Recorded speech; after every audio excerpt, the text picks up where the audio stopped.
Ya, kita akan memasuki renungan Embun Pagi dengan judul Taurat Hilang Ditemukan Kembali yang nanti akan dibawakan oleh Pastor Paul.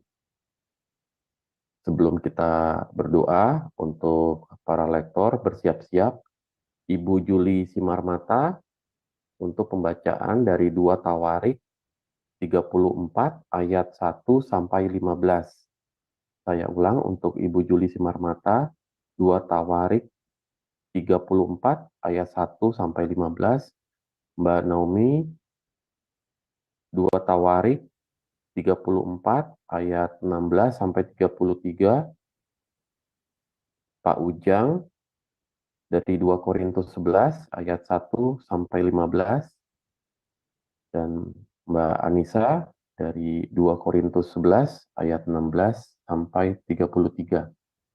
Ya, kita akan berdoa. Silakan Ibu Santi di unmute. Baik, mari kita berdoa. Tuhan Yesus, kami siapkan hati kami untuk mendengarkan firman-Mu. Urapi hamba-Mu, Pastor Fauzan, yang akan menyampaikan firman-Mu. Berikan hikmat untuk cakap mengajari kami. Berkati kami semua yang mendengarkan firman-Mu, biarlah menjadi rema dalam hidup kami sehari-hari. Di dalam nama Tuhan Yesus. Haleluya. Amin. Amin. Ya, terima kasih Bu Juli, Bu Santi. Ya, saya ulang untuk Pak Ujang 2 Korintus 11 ayat 1 sampai 15, Mbak Anissa 2 Korintus 11 ayat 16 sampai 33. Ya, Ibu Juli silakan di unmute. Bu Juli. Oke. Atau Mbak Nomi dari 2 Tawarik 34 ayat 1 sampai 33. Silakan Mbak di unmute. Oke. Ya, terima kasih. Saya akan membacakan 2 Tawarikh 34. Yosia berumur 8 tahun pada waktu itu menjadi raja, dan 31 tahun lamanya ia memerintah di Yerusalem. Ia melakukan apa yang benar di mata Tuhan dan hidup seperti Daud, bapak leluhurnya, dan tidak menyimpang ke kanan atau ke kiri. Pada tahun ke-8 dari pemerintahannya, ketika ia masih muda belia, ia mulai mencari Allah Daud, bapak leluhurnya, dan pada tahun ke-12 ia mulai mentahirkan Yehuda dan Yerusalem daripada bukit-bukit pengorbanan. Tiang-tiang berhala, patung-patung pahatan, dan patung-patung tuangan, mesbah-mesbah para Baal dirobohkan di hadapannya. Ia menghancurkan pedupaan-pedupaan yang ada di atasnya. Ia meremukkan dan menghancur luluhkan tiang-tiang berhala, patung-patung pahatan, dan patung-patung tuangan, dan menghamburkannya ke atas kuburan orang-orang yang mempersembahkan korban kepada berhala-berhala itu. Tulang-tulang para imam dibakarnya di atas mesbah-mesbah mereka. Demikianlah ia mentahirkan Yehuda dan Yerusalem, juga di kota-kota Manasye, Efraim, dan Simeon, sampai di kota-kota Naftali, yang di mana-mana telah menjadi reruntuhan. Ia merobohkan segala mesbah dan tiang berhala, meremukkan segala patung pahatan, serta menghancur luluhkannya, dan menghancurkan semua pengedupaan di seluruh tanah Israel. Sesudah itu ia kembali ke Yerusalem. Pada tahun ke-18 dari pemerintahannya, setelah selesai mentahirkan negeri dan rumah Tuhan, ia menyuruh Safan bin Azalia dan Maasya, penguasa kota, serta Yoah bin Yoas, bendahara negara, untuk memperbaiki rumah Tuhan, Allahnya. Maka datanglah mereka kepada imam besar Hilkia dan menyerahkan kepadanya uang yang telah dibawa ke rumah Allah dan yang telah dikumpulkan oleh orang-orang Lewi, yakni para penjaga itu. Dari orang-orang Manasye dan Efraim, dan dari semua orang yang masih tinggal di dari Israel pula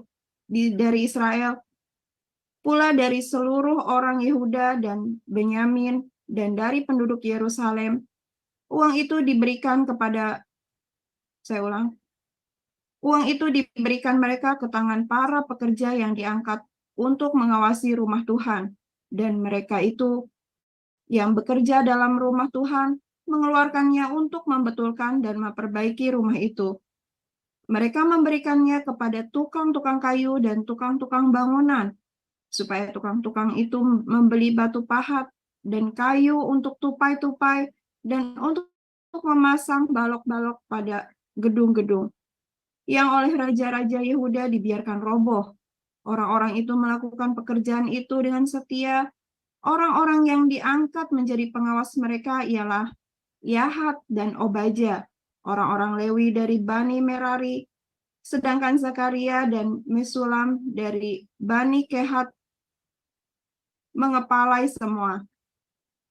Dan semua orang Lewi yang pandai memainkan alat-alat musik, mengepalai kuli-kuli, dan mengiringi semua tukang dalam pekerjaan apapun. Dari antara orang-orang Lewi itu ada yang menjadi panitera, pengatur atau penunggu pintu gerbang. Ketika mereka mengeluarkan uang yang telah dibawa ke rumah Tuhan, Imam Hilkia menemukan kitab Taurat Tuhan yang diberikan dengan perantara Musa. Maka berkatalah Hilkia kepada Safan, panitera negara itu, aku telah menemukan kitab Taurat di rumah Tuhan. Lalu Hilkia memberikan kitab itu kepada Safan. Demikian. Ya, terima kasih. Silakan Pak Ujang di-unmute, Pak. Salam, kedengaran suara saya? Salam? Ya, jelas Pak Ujang. Bagus kok. Ya. Alangkah baiknya jika kamu sabar terhadap kebodohanku yang kecil itu. Memang kamu sabar terhadap aku. Sebab aku cemburu kepada kamu dengan cemburu ilahi, karena aku telah mempertunangkan kamu kepada satu laki-laki untuk membawa kamu sebagai perawan suci kepada Kristus. Tetapi aku takut kalau pikiran kamu disesatkan dari kesetiaan kamu yang sejati kepada Kristus. Sama seperti Hawa diperdayakan oleh ular itu dengan kelicikannya. Sebab kamu sabar saja jika ada seorang datang memberitakan Yesus yang lain daripada yang telah kami beritakan, atau memberikan kepada kamu roh yang lain daripada yang telah kamu terima, atau Injil yang lain daripada yang telah kamu terima. Tetapi menurut pendapatku sedikit pun aku tidak kurang daripada rasul-rasul yang tak ada taranya itu. Jikalau aku kurang paham dalam hal berkata lain, tidakkah demikian dalam hal pengetahuan, sebab kami telah menyatakan kepada kamu pada segala waktu dan di dalam segala hal. Apakah aku berbuat salah jika aku merendahkan diri untuk meninggikan kamu, karena aku memberitakan Injil Allah kepada kamu dengan cuma-cuma? Jemaat-jemaat yang lain telah kurampok dengan menerima tunjangan dari mereka, supaya aku dapat melayani kamu. Dan ketika aku dalam kekurangan di tengah-tengah kamu, aku tidak menyusahkan seorang pun. Sebab apa yang kurang padaku dicukupkan oleh saudara-saudara yang datang dari Makedonia. Dalam segala hal aku menjaga diriku supaya jangan menjadi beban bagi kamu. Dan aku akan tetap berbuat demikian. Demi kebenaran Kristus di dalam diriku, aku tegaskan bahwa kemegahanku itu tidak akan dirintangi oleh siapapun di daerah-daerah Akhaya. Mengapa tidak? Apakah karena aku tidak mengasihi kamu? Allah mengetahuinya. Tetapi apa yang kulakukan akan tetap kulakukan untuk mencegah mereka yang mencari kesempatan guna menyatakan bahwa mereka sama dengan kami dalam hal yang dapat dimegahkan. Sebab orang-orang itu rasul-rasul palsu, pekerja-pekerja curang, yang menyamar sebagai rasul-rasul Kristus. Hal itu tidak usah mengherankan sebab iblis pun menyamar sebagai malaikat terang. Jadi bukanlah suatu hal yang ganjil jika pelayan-pelayanannya menyamar sebagai pelayan-pelayan kebenaran, kesudahan mereka akan setimpa dengan perbuatan mereka. Demikian. Ya, terima kasih Pak Ujang untuk dua tawariknya, ayat 16 sampai 33. Silakan Mbak Nomi dibaca.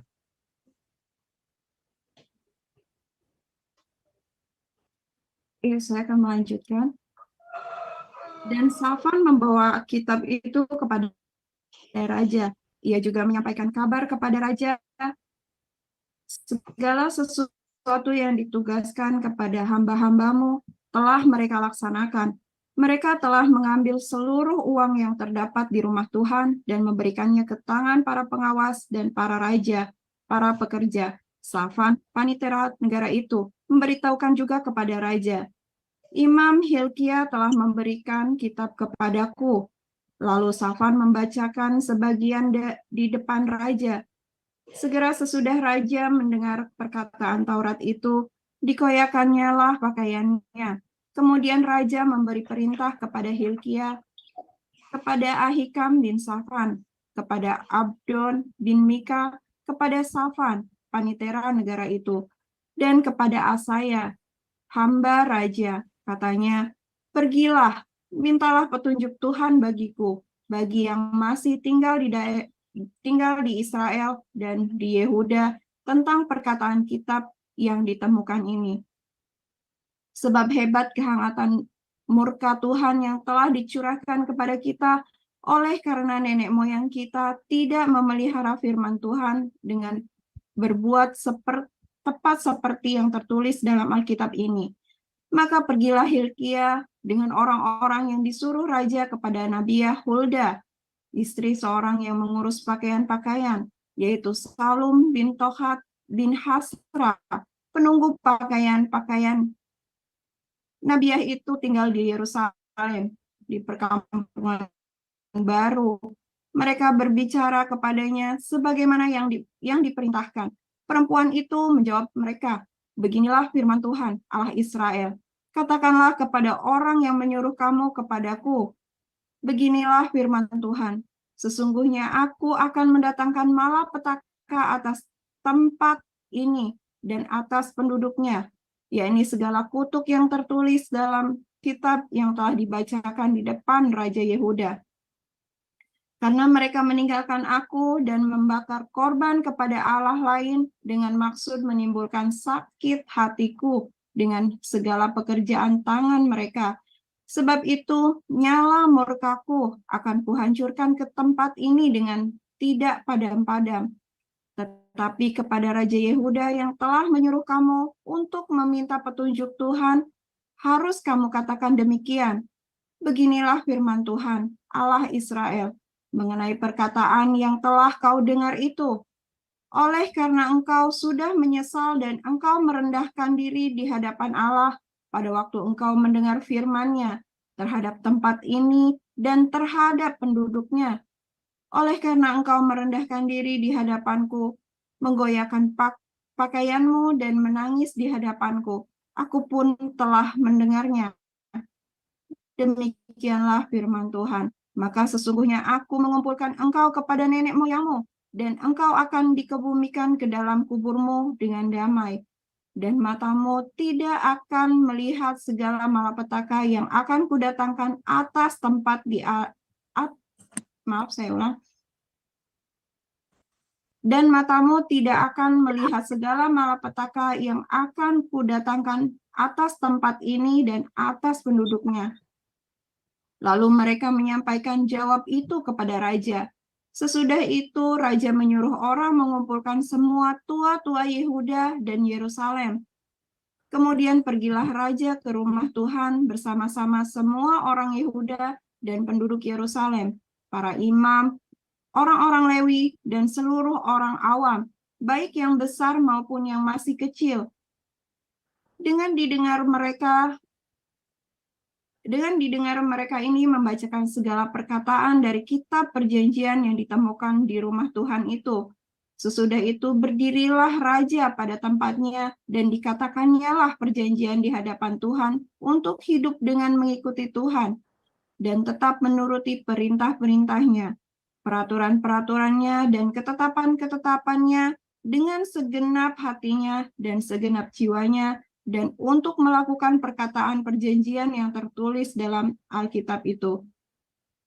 Ia menyuruh semua orang yang berada di Yerusalem dan Benyamin ikut serta dalam perjanjian itu, dan penduduk Yerusalem berbuat menurut perjanjian Allah, yakni Allah nenek moyang mereka. Yosia menjauh segala dewa kekejian dari semua daerah orang Israel dan menyuruh semua orang yang ada di Israel beribadah kepada Tuhan Allah mereka. Maka sepanjang hidup Yosia mereka tidak menyimpang mengikuti Tuhan Allah nenek moyang mereka. Amin.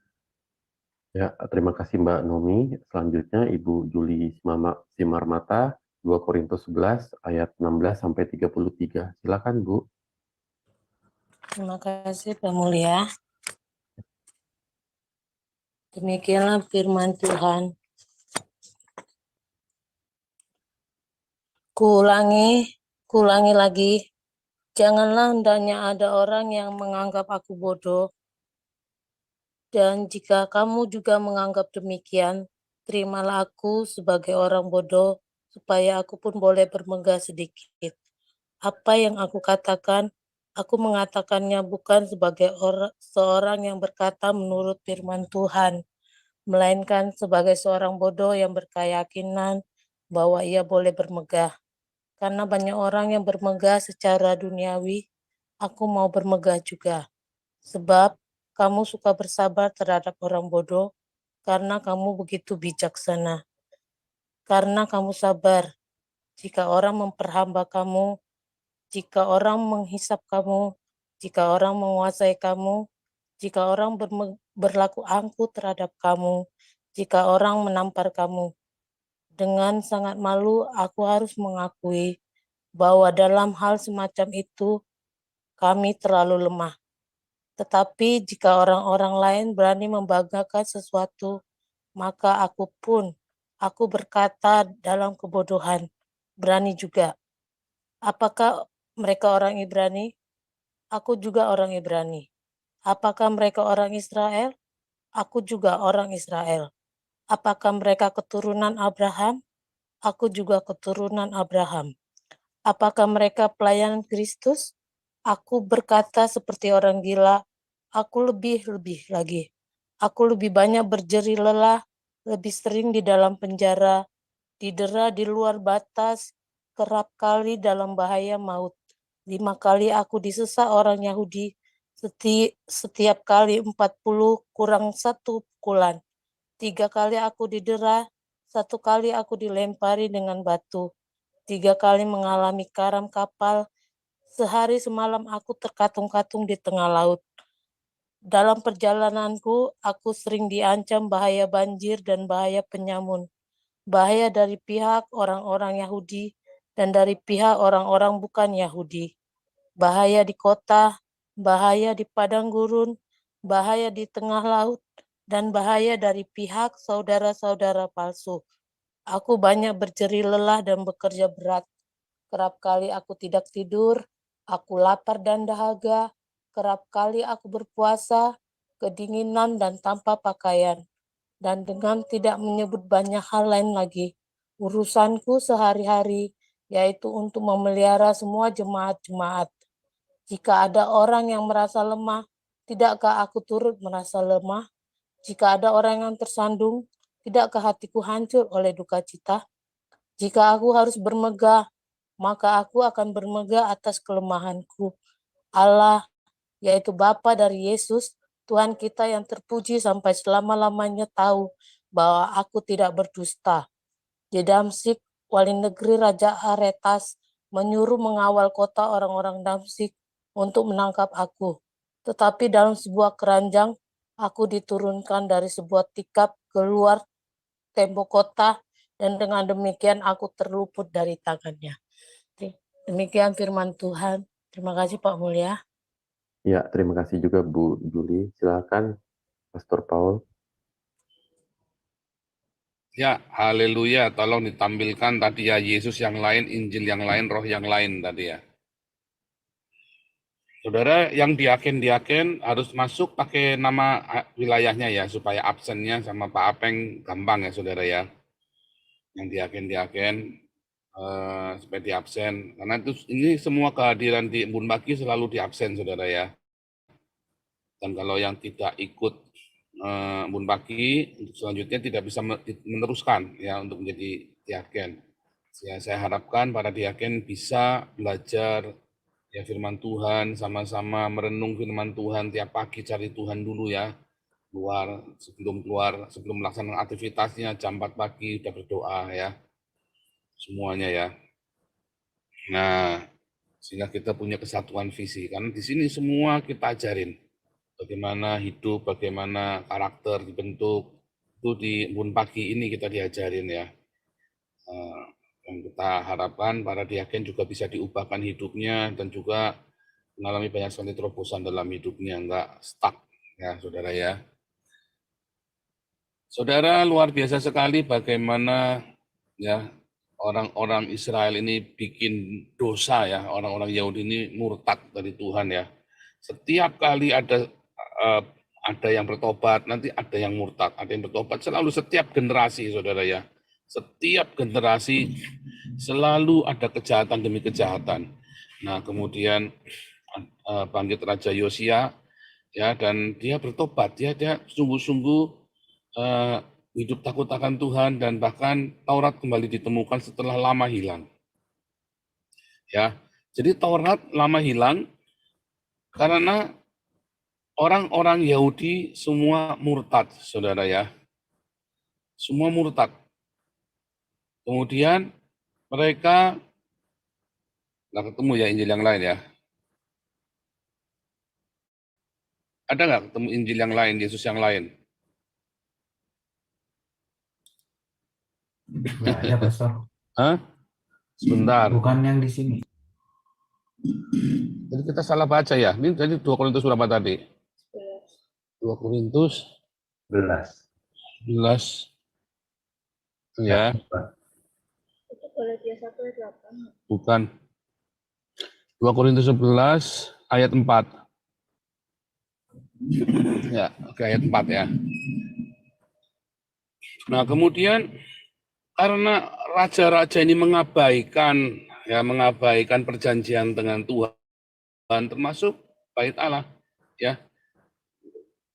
Bahkan dengan kurang ajarnya mereka mengambil perkakas dalam bait Allah buat suap ya, buat bayar upeti kepada raja-raja lain. Kurang ajar sekali orang-orang raja-raja Yehuda yang jahat ini, saudara ya.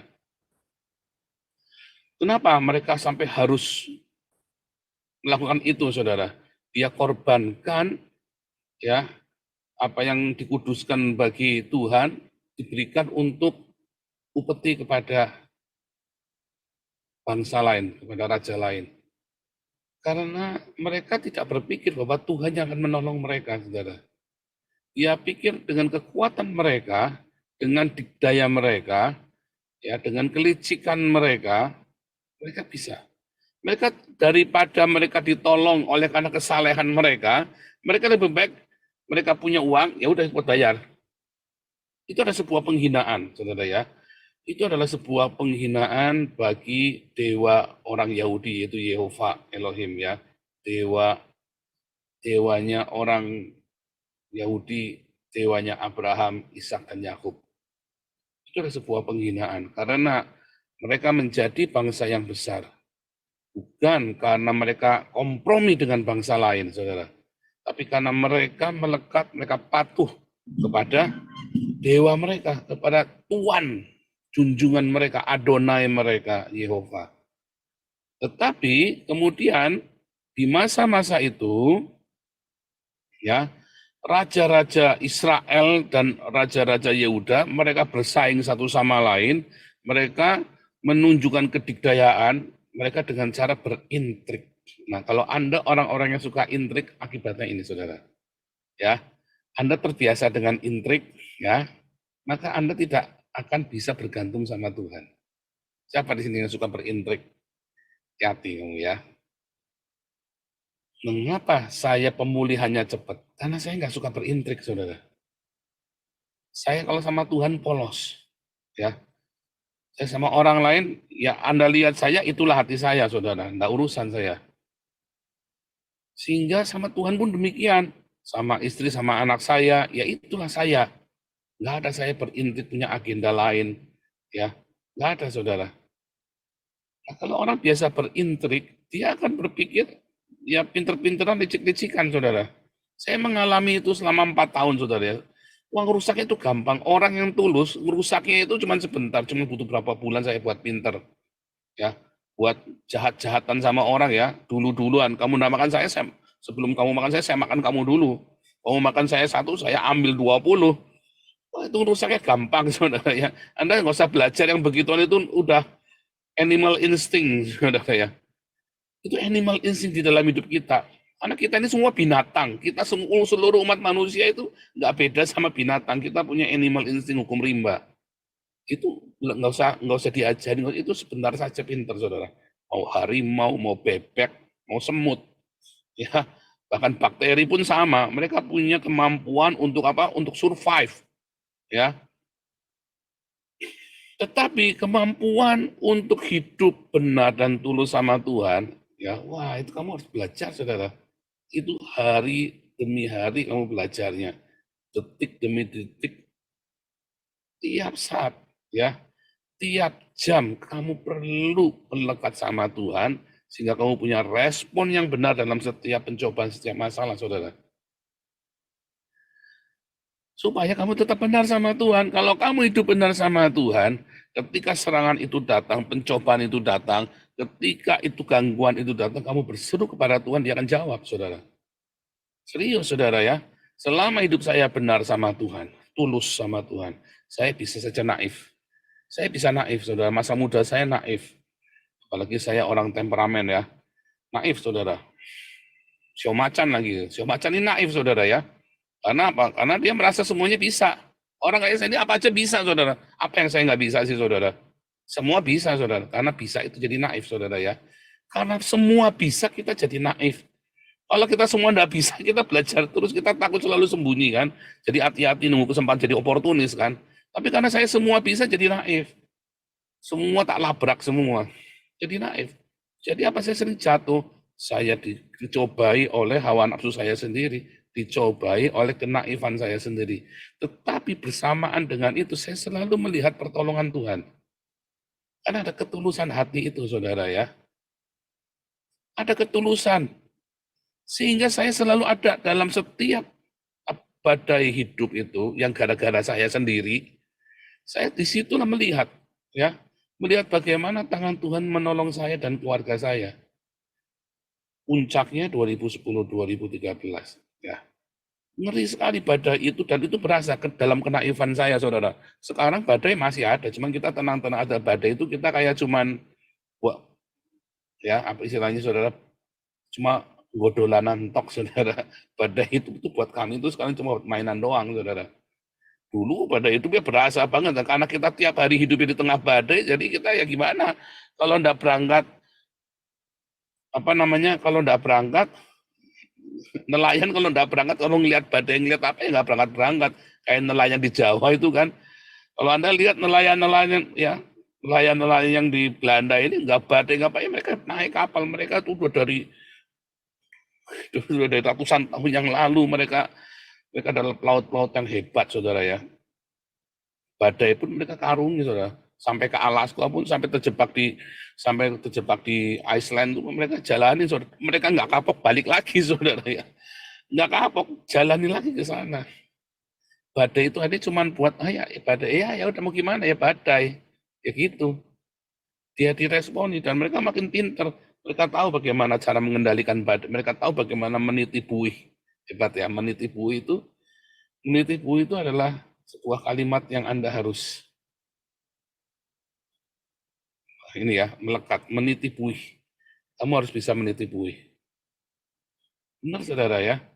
Dari mana kita bisa menitipui? Ya karena uskulino, dasar selalu sering, biasa. Dan kamu selalu menang. Kalau kamu kalah terus ya tenggelam, mampus saudara. Makanya kamu menghadapi badai, responmu mesti benar sama Tuhan. Kalau responmu benar selalu sama Tuhan. Bagaimana respon itu benar? Masalahnya kan respon, namanya respon, refleks kan? Respon itu sebuah refleks.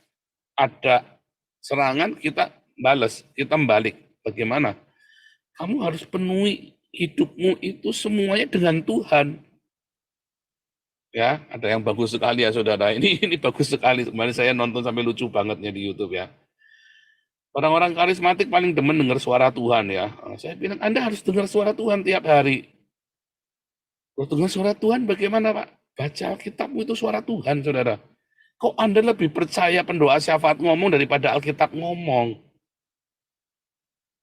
Kok Anda lebih percaya sama suara ini pendoa syafaat ya? Kok Anda lebih percaya daripada suara Tuhan yang benar, saudara?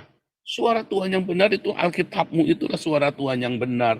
Oh, tapi katanya audible, Pak. Nah, kalau supaya audible gimana caranya, saudara? Supaya Anda bisa dengar suara Tuhan yang audible, dibaca keras-keras Alkitabmu itu audible tuh suara Tuhan itu, saudara. Kamu pengen dengar suara Tuhan, baca Alkitabmu. Audible, Pak, dia dibaca pakai mulutmu yang keras. Sebab kamu sabar saja jika, nah ini kan saya ngomong nih ya, ini audible nih saudara ya. Ini audible saudara. Jadi Anda jangan reka-reka, jangan mereka-reka, jangan ngarang-ngarang suara Tuhan, suara Tuhan. Bullshit semua, mampus kalian di dalam badai nanti. Tenggelam, akhirnya kayak Hani Christian, murtad, kayak Agustan, dengar suara Tuhan. Ya kayak Dance Mumek mendengar suara Tuhan berkata kepadaku, sikara bara bara bara. Gundulmu yang pada murtad semua mereka yang sikara bara bara itu saudara. Ya kan, susu pendeta yang paling banyak murtad pada sikara bara apa saudara? Ya, kenapa? Karena mereka maunya dengar suara Tuhan audible loh, kayong-kayongan meleset semua. Suara Tuhan yang audible itu kamu baca firman Tuhan, dibaca keras-keras supaya kupingmu dengar. Itu suara Tuhan audible. Tetapi kalau kamu juga berdiakonia dengan rajin, kamu hidupmu melimpah dengan pengampunan, maka yang kamu baca itu akan menjadi hidup. Hidup, saudara. Begitu hidup, dia akan kuasai hidupmu, saudara. Firman Tuhan itu akan masuk ke dalam sel-selmu. Maka ketika kamu dikapruk, saudara, teorinya yang ada di situ semua, tiba-tiba jadi nyata. Cara menghidupkan firman Tuhan, kamu kan baca banyak tuh firman Tuhan tuh tiap hari. Kita minimum 2 pasal tiap hari, saudara. Minimum 2 pasal tiap hari. Lalu bagaimana yang 2 pasal ini? Tadi cara bacanya nggak boleh dipisah-pisah ya. Misalnya 1 pasal harus selesai, lalu 1 pasal lain harus selesai, nggak boleh dipisah. Nanti kamu tidak akan dapat konteksnya. Bingung. Ya, besok nggak boleh dipisah, kalau baca sampai selesai, dipotong di situ ya kalau baca firman Tuhan. Biasakan, itu cara yang paling benar baca firman Tuhan, baca konteks, gitu ya. Walaupun buat variasi nggak boleh, tetap jangan. Tetap harus 1 pasal selesai, terus baru pasal lain selesai. Jangan diparuh, lalu dilanjut begitu, jangan. Kecuali kita lagi cerita yang lain. Ya, dalam pengajaran Alkitab, dalam apa boleh. Tapi kalau kita lagi renungan saat teduh, harus dibaca tuntas. Baca tuntas, saudara ya. Kalau baca Alkitab, jangan kejar setoran. Ya, 1 pasal perjanjian lama, 1 pasal perjanjian baru. Ya, terus setiap hari seperti ini. Tiba-tiba firman itu, ketika kamu terus berdiakonia, kamu mengasihi, mengampuni, tiba-tiba semua firman itu tiba-tiba mencengkram hidupmu, saudara. Sel-selmu, alam bawah sadarmu digerakkan oleh firman ini. Dan kamu akan merespon. Begitu ada orang jahat sama kamu, berkatilah musuhmu. Ya, berkatilah, kasih makan orang yang menganiaya kamu. Begitu ada orang yang kekurangan, tiba-tiba timbul kasih makan, kasih pakaian, kasih minum. Begitu ada orang yang nggak menyenangkan, kamu harus mengasihi, Ya, kalau kamu hanya memberi salam kepada teman-temanmu saja, apa bedanya? Tiba-tiba itu semua keluar, saudara. Dan kamu lakukan. Taati, saudara. Saat itu keluar, tiba-tiba itu audible di kuping, benar-benar. Bukan audible out, tapi benar-benar. Itu yang benar, suara Tuhan yang benar, seperti itu prosesnya. Nah, baru Anda akan ketemu sama Yesus yang benar. Bukan Yesus yang dogmatik. Abaikan, ya. Abaikan kristologi Yesus dogmatik. Sebab Yesus yang benar adalah Yesus yang mengajarkan cinta kasih. Mau apapun bentuknya, pokoknya dia adalah Yesus telah datang sebagai manusia yang mewujudkan Allah yang tidak dapat dilihat oleh mata. Mau oneness, Trinitas, Unitarian. Pokoknya bagaimana perwujudan Allah kasih itu. Allah adalah kasih. Yesusnya harus mengajarkan kasih. Kalau Yesus yang ngajarin binasakan yang tidak sama dengan kamu, itu sama dengan Yesus yang lain. Kalau Trinitasmu tidak mengajarkan tentang cinta, maka Trinitasmu adalah setan. Kalau onenessmu tidak mengajarkan cinta, tapi penuh dengan kedendaman kebencian, maka onenessmu itu oneness iblis. Kalau Unitarianmu, monoteismu tidak mengajarkan cinta, maka monoteismu adalah dewa setan, adalah utusan neraka. Ya, saudara ya. Serius, saudara. Itulah Yesus yang lain. Itulah Injil yang lain. Itulah roh yang lain, saudara. Yang tidak mengajarkan tentang cinta kasih. Mau apapun, saudara. Ya. Karena itulah yang hilang dari Israel, saudara. Itulah yang hilang dari orang-orang Yehuda ini. Torahnya hilang, hukumnya hilang. Apa itu cinta? Cinta sang dewa Yehova. Hilang. Mereka kemudian intik satu sama lain, mereka mengandalkan kekuatan mereka sendiri. Mereka seharusnya mengandalkan kekuatan dari cinta. Tapi mereka andalkan kekuatan sendiri. Kalau Anda terbiasa hidup penuh dengan cinta, ketika Anda dalam masa-masa kesesakan, Anda, Tuhan, kamu tahu, aku selalu berusaha untuk mencintai. Tuhan, tolong aku kali ini. Maka aku akan lebih lagi mencintai. Pertolongan datang dan kamu benar-benar lebih mencintai lagi. Beneran, saudara, saya ngalamin. Saya mah bolak-balik ngalamin. Makanya buat saya itu mujizat itu tiap hari, saudara. Tiada hari tanpa mujizat hidup saya itu. Beneran, bukan retorika, saudara ya. Serius, tiap hari saya hidupnya. Ya, kalau gitu kenapa maki-maki dom-dom sama si bekatul, Pak? Loh, saya bukan dendam benci mereka. Saya itu nggak suka, ya, kalau ada orang sok pinter, ya, lalu gara-gara sok pinternya itu mereka saling serang satu sama lain. Oh, bukan masalah mereka nyerang saya, mereka nggak level sama saya, saudara. Bukan nggak level beneran ya. Kayak Rasul Paulus tadi bilang, sorry nggak level, sorry saudara nggak level, saudara. Ya, nggak level dalam segala hal nggak level. Mau apapun mereka mau cerita apapun mereka nggak level dengan saya. Saya tidak sepatutnya meresponi hinaan mereka kepada saya. Cuman saya lagi ngomongin, ya saya lagi ngajarin, karena saya ini seorang pembawa suara kenabian. Saya dikasih tahu, kamu ngawur nih orang-orang ini. Unitarian. Yang saya sapet bukan cuma dom-dom sama bekatul, saudara ya. Semua saya kaplokin juga. Kenapa? Karena cinta. Karena kita sedang ngurusin yang lebih besar. Kamu jangan cuma berantem di dalam begitu. Kamu nggak perlu dengan cinta. Ya, makanya saya sabetin satu-satu, saudara ya.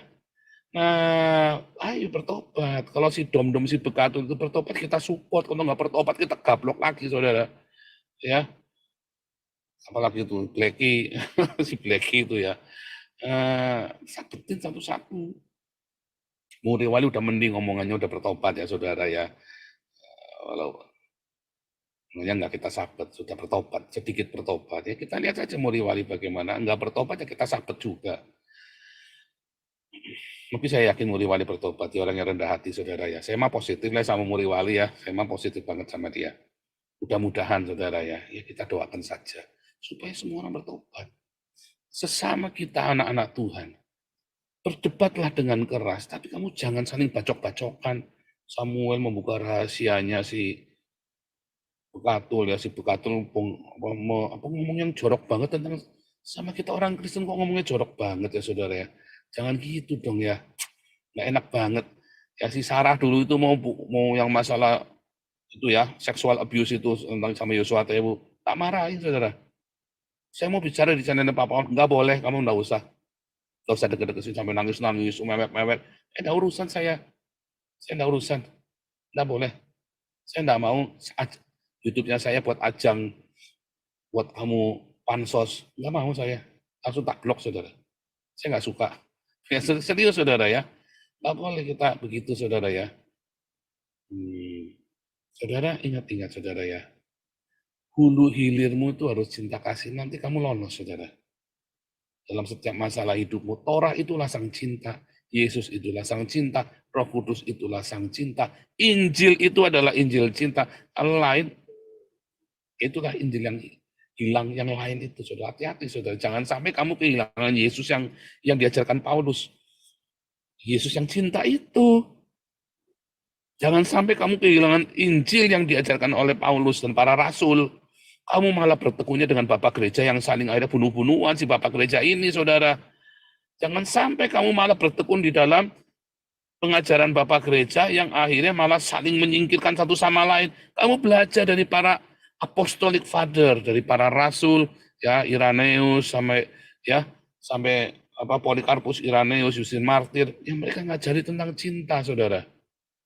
Yang ngajari tentang unity. Ya, Yesus harus benar, responmu harus benar. Makanya kamu jauhi orang-orang seperti itu. Nggak usahlah dengerin mereka. Nanti hawamu jadi nggak baik. Spiritmu, transfer spirit, nah itulah transfer spirit. Jadi nggak baik. Kalau kamu masuk ke sana, titipin pesan aja, jangan banyak bacot.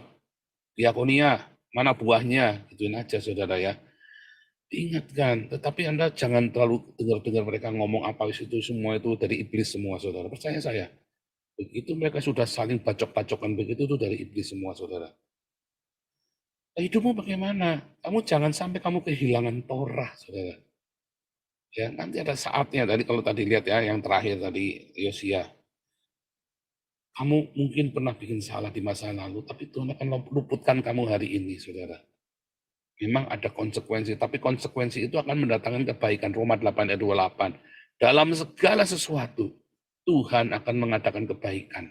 Dalam segala, sekalipun kamu sedang menanggung konsekuensi yang buruk, ya, ingat Lazarus adalah anak yang hilang ya. Lazarus si pengemis itu adalah anak yang hilang yang sedang dalam perjalanan pulang. Dan dia dipeluk oleh bapaknya, saudara ya. Sekalipun kamu, itu ada konsekuensi, tetapi ingat, Roma 8 ayat 28, saya hari ini bisa ngomong sama Anda, karena Roma 8 ayat 28, saya tanggung semua konsekuensi itu bersama dengan Tuhan Yesus. Ya, sehingga saya bisa cerita, ada kebaikan. Sekalipun waktu menanggung konsekuensi, waktu dihajar itu, mendatangkan sakit ya. Tetapi ada kebaikan, dan Anda sekarang menikmati kebaikan itu, saudara ya. Dan Yesus memberkati.